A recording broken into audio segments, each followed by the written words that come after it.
નમસ્કાર દર્શક મિત્રો, શિશુ પરામર્શના આજના એપિસોડમાં હું ડોક્ટર રોહિત જયસ્વાલ આપ સૌનું હાર્દિક સ્વાગત.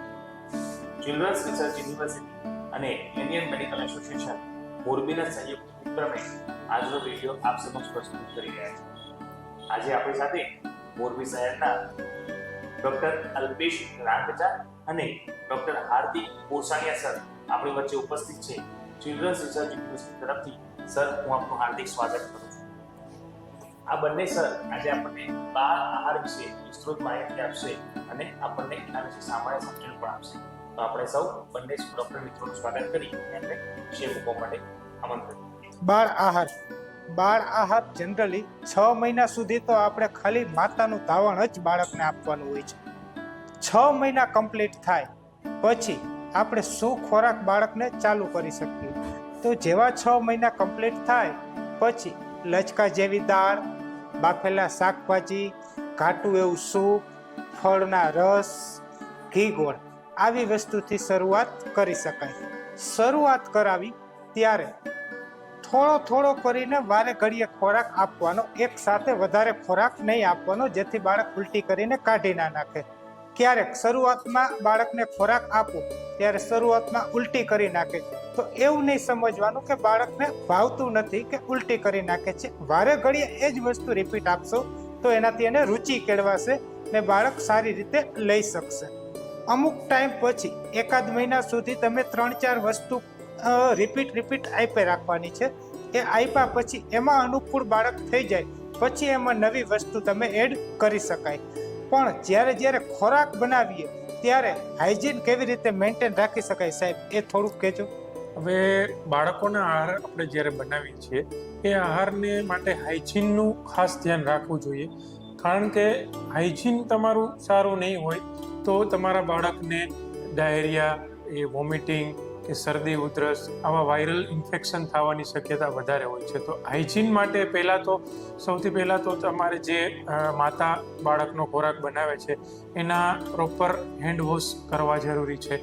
હેન્ડ વોશ કર્યા પછી જે તમે વાસણમાં, બોવેલમાં જે તમે બાળક માટે જે ખોરાક બનાવો છો એને સારી રીતે ગરમ પાણીથી વોશ કરવું જરૂરી છે. પ્લસ અને જે પણ તમે શાકભાજી બનાવો છો એના પ્રોપરલી પહેલાં તમારે ગરમ પાણીથી કે સાદા પાણીથી વોશ કરવા જરૂરી છે. અને વાસણ ખાસ તો તમારે ગરમ પાણીથી સાફ રાખવા જ. અને જે માતા બાળકનો ખોરાક બનાવે છે એને હાઇજીન મેન્ટેન રાખવું. એને જ્યારે શરદી ઉધરસ કે એવું કાંઈ હોય તો એને માસ્ક પહેરવું કે જેથી એના વાયરસ છે એ બાળકને ખોરાકમાં ના જાય, એનું ખાસ ધ્યાન રાખવું જોઈએ. સાહેબ, આ ખોરાક આપવાનો આપણે ચાલુ કરીએ 6 મહિના પછી, એ કેટલી વખત દિવસમાં આપવું અને એનું પ્રમાણ કેટલું રાખવું એ થોડુંક જણાવશો. હવે જે આપણે બાળકને 6 મહિના પછી જે ખોરાક આપણે જે ચાલુ કરવાનો હોય છે એમાં શરૂઆતના 6 મહિનાથી 8 મહિના સુધી આપણે બાળકને 2 વખત એને મિલ જેવું આપવાનું છે. એટલે તમે 150 ml એટલે અડધી વાટકી જેટલો ઘટ ખોરાક આપવાનો છે. એ સાવ પાણી જેવો ખોરાક નથી આપવાનો. એનું કારણ છે કે તમે બાળકને સાવ લિક્વિડ જેવો ખોરાક આપશો તો એ બાળક ચાવશે નહીં, તો ચાવતા એ મોડું શીખશે. એટલા માટે તમારે ચમચીમાંથી તમારો જે ખોરાક છે એ 45 ડિગ્રી તમારી સ્પૂન રાખો તો પડી ના જવું જોઈએ. એટલું તમારે ઘાટું, એટલું સેમી સોલિડ ફૂડ એ બનાવવાનું છે. એટલું તમારે બનાવીને એ 6 થી 8 મહિના સુધી બાળકને 2 વખત 150 ml જેટલું, અડધી વાટકી જેટલું આપવાનું છે. એમાં વચ્ચેના ગાળામાં તમે સ્નેક્સ આપી શકો. પછી 8 મહિનાથી 12 મહિના સુધીમાં તમારે ક્વોન્ટિટી જે છે એ 200 થી 250 ml 3 વખત આપણે આપવાની છે મિલ જેવું. અને વચ્ચેના ટાઈમમાં સ્નેક્સ આપી શકાય છે. અને 12 મહિના પછી બાળકને આપણે જે ઘરે બનતી હોય, જે મોટા આપણે બાળકો હોય કે એડલ્ટ માતા પિતા જે ખોરાક લેતા હોય એ જ રીતનો ખોરાક આપણે 3 વખત, એક બ્રેકફાસ્ટ, એક લંચ અને એક ડિનર સેમ વસ્તુ આપણે આપવાની છે. વચ્ચેના ગાળામાં તમે ફ્રૂટ કે સ્નેક્સ કે કોઈ બી વસ્તુ એમને આપી શકો છો. ઓકે સાહેબ, ખોરાક આપવાની સાથે ઘણા લોકો એવું કહેતા હોય છે કે 6 મહિના પૂરા થઈ ગયા તો હવે ગાયનું દૂધ ચાલુ કરાવી દઈએ તો એ બાબતે શું તમારું કેવું છે? જો ગાયનું દૂધ છે એ અને હ્યુમન મિલ્ક બ્રેસ્ટ ફીડ છે એમાં ઘણો બધો ડિફરન્સ હોય છે. ગાયના મિલ્ક જે છે એમાં પ્રોટીન બહુ વધારે હોય છે. એ કાઉ અને બચ્ચા માટે હોય છે, તો એનામાં પ્રોટીન વધારે હોય છે એટલે એને જલ્દી રેપિડ ગ્રોથ કરવા માટે એ બહુ જરૂરી હોય છે. જ્યારે હ્યુમન મિલ્કમાં પ્રોટીન ઓછું હોય છે, જે એસેન્શિયલ એમિનો એસિડ હોય છે એ જ જરૂરી હોય છે. જ્યારે ગાયના મિલ્કમાં કાઉસ મિલ્કમાં તમારે પ્રોટીનનું પ્રમાણ વધારે હોય, જે બાળકને પાચન થવામાં વધારે તકલીફ કેવડાવે છે. પ્લસ એમાં જે કાર્બોહાઈડ્રેટ હોય છે એમાં કેસીન વધારે હોય છે અને લેક્ટોઝનું પ્રમાણ ઓછું હોય છે, જેથી બાળકને પાચન થવામાં બહુ તકલીફ થાય છે. એ ઉપરાંત કાઉસ મિલ્કમાં આયર્નનું પ્રમાણ બહુ ઓછું હોય છે. એના હિસાબે બાળકને લોહીની ટકાવારી ઘટવાની શક્યતા બહુ વધારે હોય છે. જે બાળક ગાયનું દૂધ પીતા હોય છે એમાં લોહીની ટકાવારી એટલે કે હિમોગ્લોબિન એ બહુ ઓછું જોવા મળે છે. ને ગાયનું દૂધ પીતા બાળકને પેટ જલ્દી ભરાઈ જાય છે, કારણ કે એમાં પ્રોટીન ને ચરબી બહુ વધારે હોય છે, જેથી બાળકને ભૂખ લાગતી નથી. લાંબા સમય માટે બાળક બીજો કોઈ ખોરાક ખાતું નથી. એના હિસાબે બાળકને વિટામિન્સ કે મિનરલ્સ કે જે બધા કેલ્શિયમ ને બધા જરૂરી હોય છે તત્વો એ મળતા નથી. એના હિસાબે બાળકને ભવિષ્યમાં ફ્યુચરમાં હિમોગ્લોબિનની ઉણપ, વિટામિન એની ઉણપ, એવા બધા વિટામિન ડીની ઉણપ જેવા કેલ્શિયમની ઉણપ જેવી તકલીફ થઈ શકે છે, જેની હિસાબે બાળકનો શારીરિક વિકાસ અને માનસિક વિકાસમાં ક્ષતિ થઈ શકે છે.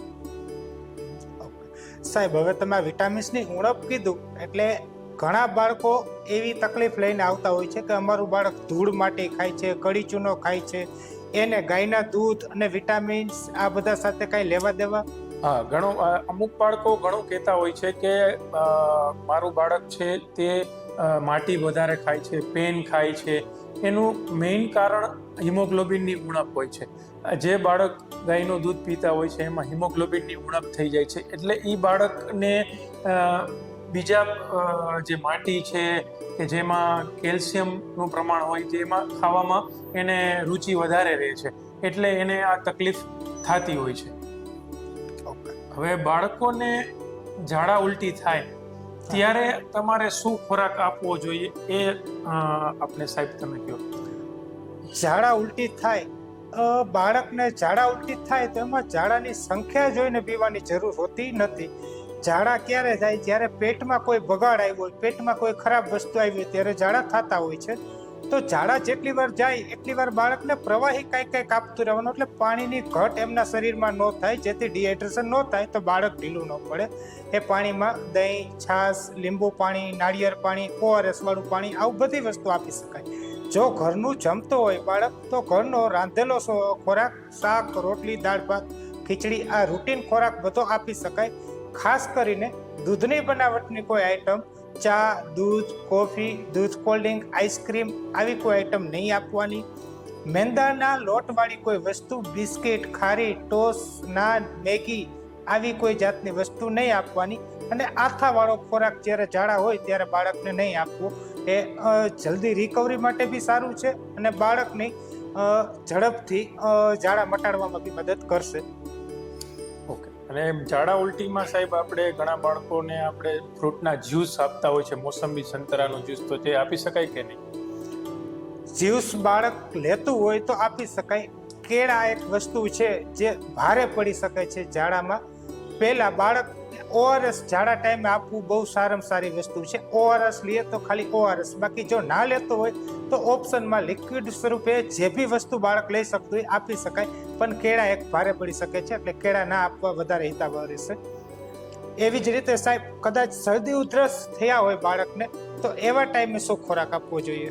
હવે જો જે પણ કોઈ બાળકને શરદી ઉધરસ હોય તો એમાં તમારે જેવી કે આઈટમ, ઠંડી આઈટમ છે, એમાં આઈસ્ક્રીમ, કેન્ડી, ગોલા, પેપ્સી એવી વસ્તુ જે ઠંડુ છે, ઠંડી છે, ખાટી છાશ છે, એ વસ્તુ બને ત્યાં સુધી એવોઇડ કરવી જોઈએ. બરાબર છે. અને ઉધરસ અને શરદી હોય ત્યારે બાળકને બ્રેડની આઈટમ, પછી ખાંડની આઈટમ, માવાની આઈટમ એવી પણ આપવી ના જોઈએ. બરાબર. અત્યારના બાળકોમાં સાહેબ ઓબેસિટી મેદસ્વીતાનું પ્રમાણ ઘણું વધતું જાય છે. એનું કારણ ખોરાક સાથે છે કે બીજી કોઈ એવી વસ્તુ જે એમાં ઇફેક્ટ કરતી હોય એવું તમને લાગે છે? મેદસ્વીતાનું મુખ્ય કારણ છે ખોરાક. હવે અત્યારના જે બાળકો છે એ વધારે પડતું જંક ફૂડ એટલે બહારના પડીકા, બહારનું બિસ્કિટ અને એ જ વસ્તુ ખાય છે ને એમાં જે ફેટ છે, ઓઇલ છે એનું પ્રમાણ બહુ વધારે હોય છે. બ્રેડની આઇટમ છે, પીઝા છે, ફાસ્ટ ફૂડ છે, જંક ફૂડ છે, અત્યારના બાળકોમાં આનું પ્રમાણ બહુ વધારે હોય છે. હિસાબે જે બાળકને ચરબીનું પ્રમાણ છે શરીરમાં બહુ વધી જાય છે. એટલે અને જે બાળકની અત્યારે જે મેદસ્વીતાવાળા બાળકો છે એમાં એક્ટિવિટી બહુ ઓછી હોય છે. અત્યારે આઉટડોર એક્ટિવિટી જે બાળકોમાં ઘણી ઓછી થતી જાય છે, જેવી કે ટીવી, મોબાઈલ ને સ્ક્રીન ને એ બધું આવતા આ બાળકો ઇન્ડોર એક્ટિવિટી બહુ કરે છે, જ્યારે આઉટડોર એક્ટિવિટી બહુ ઓછી થઈ ગઈ છે. એના હિસાબે અને આ બાળકોના ખોરાક અત્યારે જંક ફૂડ, બ્રેડની આઇટમ, બહારની આઇટમ બહુ વધી ગઈ છે. એટલા માટે આવા બાળકોમાં મેદસ્વીતા થવાની બહુ શક્યતા રહે છે. હવે આપણે બાળકોમાં લોહીની ટકાવારી એટલે કે હિમોગ્લોબિન બહુ ઓછું થઈ જાય છે. એના માટે આપણે શું ખોરાક આપવો જોઈએ બાળકો? એનિમિયા એટલે કે લોહીના ટકા ઘટી જાય છે બાળકોમાં. એટલે પહેલેથી શરૂઆત જ આપણે સારી વસ્તુથી કરાવો ને તો એ બાળકમાં લોહીના ટકાવારી ઘટવાની શક્યતા રહેતી જ નથી. 6 મહિના સુધી તમે ખાલી ને ખાલી ધાવણ આપ્યું છે, 6 મહિના પછી મેં તમને કીધું એવો અર્ધઘટ કરીને ખોરાક કોઈ બી બાફેલી શાકભાજી, ઘાટું સૂપ, રાબ, ઘી ગોળ આવી વસ્તુથી શરૂઆત કરાવડાવવાની. 1 મહિનો જાય પછી એમાં થોડોક ચેન્જ લાવવાનો કે બીજી વસ્તુ એડ કરી શકાય કે એમાં તમે ઈડલી આપો, ઢોકળા આપો, ખીરું આપો, ચોળીને આપો, કોઈ બી વસ્તુ બાફેલું બટેકું આપો, બાફેલું સફરજન આપો, ફ્રૂટને પછી બાફીને આપો. એના પછી આગળ જાય 9-10 મહિનાનું બાળક થાય ત્યારે તમે એને દાળમાં રોટલી બોળીને આપો, શાકમાં રોટલી ચોળીને આપો, લાડવાનું ચૂરમું કરીને આપો. આવી કોઈને કોઈ વસ્તુ ખવડાવો. પહેલાં ખવડાવવાનું, 6 મહિના પૂરા થાય પછી ફીડિંગ સેકન્ડરી થઈ જશે. પહેલાં ખવડાવો, પછી બાળક ભૂખ્યું રહે એટલું ઉપરથી ફીડિંગ આપો. બહારનું દૂધ, ગાય, ભેંસ, બકરીનું ચાલુ કરવાની કોઈ જરૂરિયાત નથી.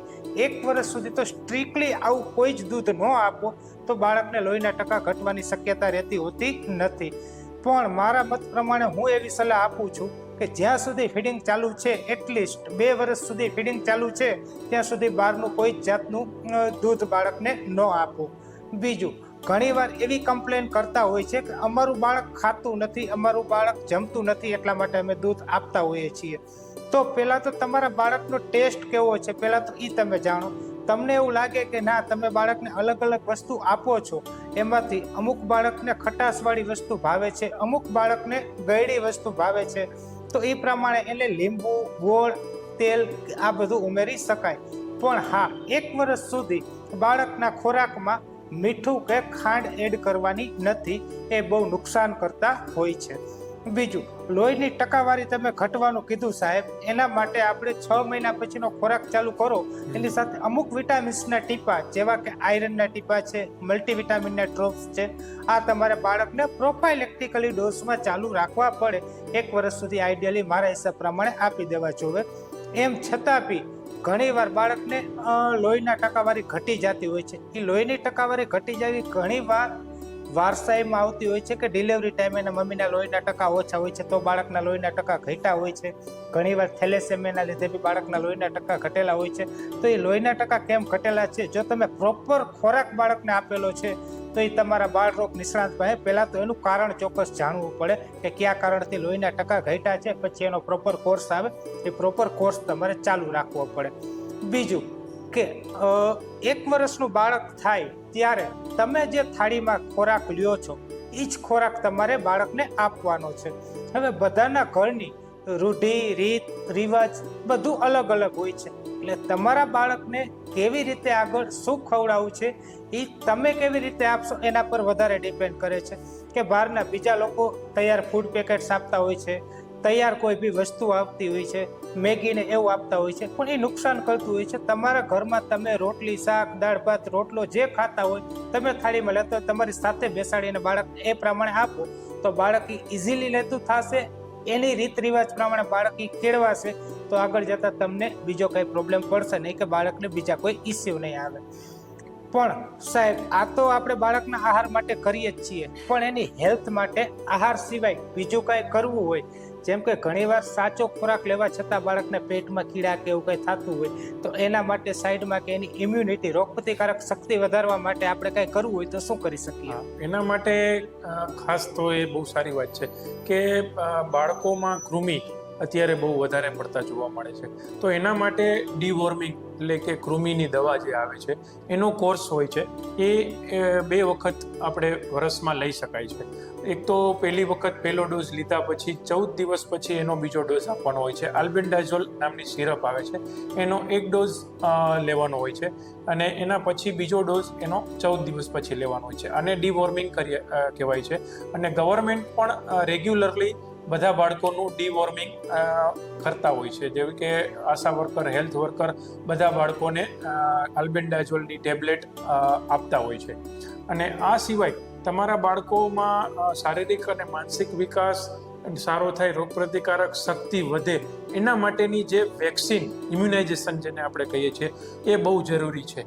જે ગવર્મેન્ટમાં જે મળે છે વેક્સિન, એ સિવાય જે પ્રાઇવેટ વેક્સિન આવે છે કે જેનાથી બાળકોને બહુ મોટા ગંભીર રોગ થવાની સામે રક્ષણ મળે છે, જેવા કે ટાઇફોઇડ, જેવા કે સાદો કમળો, અછબડા, મગજના તાવ અને સ્વાઇન ફ્લૂની રસી. આ બધી રસીઓ જે રોગ પ્રતિકારક રસીઓ છે એના બાળકને આપી હોય તો એનાથી બાળકને શારીરિક અને માનસિક વિકાસ થવામાં ઘણો ફાયદો થાય છે.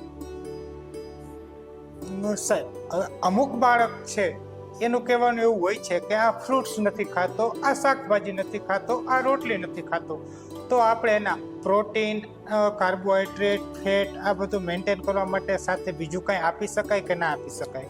હવે જો બાળકોને કોમ્પ્લિમેન્ટરી ફીડિંગમાં બધી જ વસ્તુઓ રેગ્યુલરલી મળી શકે એના માટે જરૂરી છે એના સિરિયલ્સ એટલે ઘઉં, ચોખા, જુવાર, બાજરી, બરાબર છે. પલ્સમાં આપણે કઠોળ, મગ, મઠ, ચણા એ બધા. એ સિવાય ફેટ એટલે ઓઇલ, એમાં આપણે ઘી, માખણ એ પણ આપવું. પ્રોટીન માટે આપણે જો નોનવેજ આઇટમમાં આપણે ગણીએ તો ફિશ છે, મીટ છે.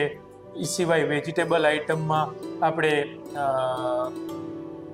માખણ, પ્રોટીન અને પનીરમાં ઘણું બધું પ્રોટીન મળતું હોય છે. દહીં છે, એમાં બી ઘણું બધું પ્રોટીન મળતું હોય છે, બરાબર છે. તો serials, pulse, fat, protein, vitamins અને મિનરલ્સ, એના માટે બધા લીલા શાકભાજી છે, લીલા પાંદડાવાળા શાકભાજી આપણે બધા જ આપી શકાય છે. વિટામિન્સ અને મિનરલ્સ એમાં બધા મળી રહે છે. એ સિવાય કોમર્શિયલ પ્રિપેરેશન અમુક અવેલેબલ હોય છે, જેવા કે સેરેલેક. એમાં અલગ અલગ સ્ટેજમાં સેરેલેક આવતા હોય છે. જે બાળકો માટે જે અમુક બાળકો હોમમેડ પ્રિપેરેશન નથી ખાતા એના માટે આપણે પ્રિસ્ક્રાઇબ કરતા હોય છે સેરેલેક, કે જેમાં બધું બેલેન્સ હોય છે, પ્રોટીન, કાર્બોહાઈડ્રેટ, ફેટ અને વિટામિન્સ. એ પણ આપણે દૂધ સાથે અથવા તો પાણી સાથે સેરેલેક આપી શકાય છે. ઓકે સર, હવે પ્રોટીન પાવડર, દૂધ આ તમે કીધું, એનાથી ઘણીવાર બાળકને કબજિયાત થવાની તકલીફ રહેતી હોય છે, તો કબજિયાત ન થાય એના માટે આપણે શું આહારમાં ધ્યાન રાખવું જોઈએ? હવે જો કબજિયાતના ઘણા બધા કારણો હોઈ શકે છે. એક તો બાળકની એક્ટિવિટી, જે શારીરિક એક્ટિવિટી જે બાળકમાં થવી જોઈએ એ ના થતી હોય, પ્લસ પાણીનું પ્રમાણ ઓછું હોય ખોરાકમાં, પ્લસ કે જે બાળક ખોરાક લે છે એમાં વધારે પડતું દૂધનું પ્રમાણ છે, વધારે પડતા પેકેજ ફૂડ છે, વધારે પડતી બ્રેડની આઈટમ, મેંદાની આઈટમ છે, જે પાચન થવામાં બહુ તકલીફ કરાવતી હોય છે. આવી બધી વસ્તુઓથી કબજિયાત થઈ શકે છે. તો કબજિયાત જે બાળકને ના થાય એના માટે આપણે કેવો ખોરાક આપવો જોઈએ? તો એના માટે મેઇન તો જે ડાયટરી ફાઈબરવાળો ખોરાક, જેવા કે લીલા પાંદડાવાળા શાકભાજી છે, પછી ફ્રૂટ્સ અને વેજીટેબલ્સ. ફ્રૂટ્સમાં તમારે કોઈ બી ફ્રૂટ્સ તમે એપલ, ચીકુ, દાડમ, સિઝનલ ફ્રૂટ્સ કોઈ બી તમે આપી શકો, જેમાં ફાઈબરનું પ્રમાણ બહુ જ હોય છે. પ્લસ વેજીટેબલ્સમાં તમે બાફીને વેજીટેબલ આપી શકો છો, અથવા તો વેજીટેબલમાં તમે કાકડી, ટમેટા, ગાજર, મૂળા એ બી તમે વેજીટેબલમાં આપશો, જેમાં ફાઈબરનું પ્રમાણ બહુ વધારે હોય છે, જેથી બાળકને જે વિટામિન્સ મિનરલ્સ તો મળે જ છે, પ્લસ ફાઈબર્સ વધારે હોય છે, એનાથી બાળકને પાચન થવામાં બહુ સરળતા રહે છે. એવા બાળકોને કબજિયાત નથી થતી. એટલે કબજિયાતને રોકવા માટે તો પહેલાં ખોરાકમાં ફેરફાર કરવો જરૂરી છે. પહેલી ટ્રીટમેન્ટ ખોરાકનો ફેરફાર છે, અને પછી તમારે ખોરાકમાં ફેરફાર કર્યા બાદ તમારે શારીરિક એક્ટિવિટી, બાળકને એક્સરસાઇઝ કરાવવી જરૂરી છે. બાળક આઉટડોર એક્સરસાઇઝ કરી શકે, રનિંગ કરી શકે, સાયકલિંગ કરી શકે, કોઈ પણ એક્ટિવિટી કરી શકે, જેનાથી એને પાચન શક્તિ એની સારી બને. પ્લસ પાણીનું પ્રમાણ ખૂબ વધારે રાખવાનું, જેથી કબજિયાત ના રહે. આમ છતાંય અમુક બાળકોને શરૂઆતના કબજિયાતના સ્ટેજમાં આપણે અમુક મેડિસિન આપતા હોય છે, જેવી કે પોલીઇથિલિન ગ્લાયકોલ, જેનો આપણે શરૂઆતમાં ડિસઇન્ફેક્શન કરીને આપણે કોર્સ કરતા હોય છે. એ 15થી 20 દિવસનો કોર્સ આવે છે, જે હાર્ડ ઇમ્પેક્ટેડ સ્ટૂલ છે જે થઈ ગયા છે બાળકને, એને દૂર કરે છે. અને પ્લસ આ દવા કર્યા પછી પણ આપણે ખોરાકમાં ફેરફાર કરશું તો એ પ્રશ્ન બીજી વખત રિકરન્ટ નહીં થાય. ઓકે, આટલું બધું કર્યા છતાં ઘણા પેરેન્ટ્સને એવી કમ્પ્લેન હોય છે કે અમારું બાળક જમતું જ નથી, અમારું બાળક ખાતું જ નથી. તો એના માટે ઘણીવાર એ લોકો બોટલ આપી દેતા હોય છે, ગાયનું દૂધ આપી દેતા હોય છે, કે બીજું પેકેટ્સ લઈ દેતા હોય છે. છોકરું જીદે ચડી ગયો એને શાંત રાખવા માટે જે એને અનુકૂળ આવે કરતા હોય છે. એ બાબતે તમારું શું કહેવું છે સાહેબ? હવે જો, પહેલાં તો બાળક જમતું નથી, એના માટે પેરેન્ટ્સે પહેલાં મહેનત કરવાની જરૂર છે.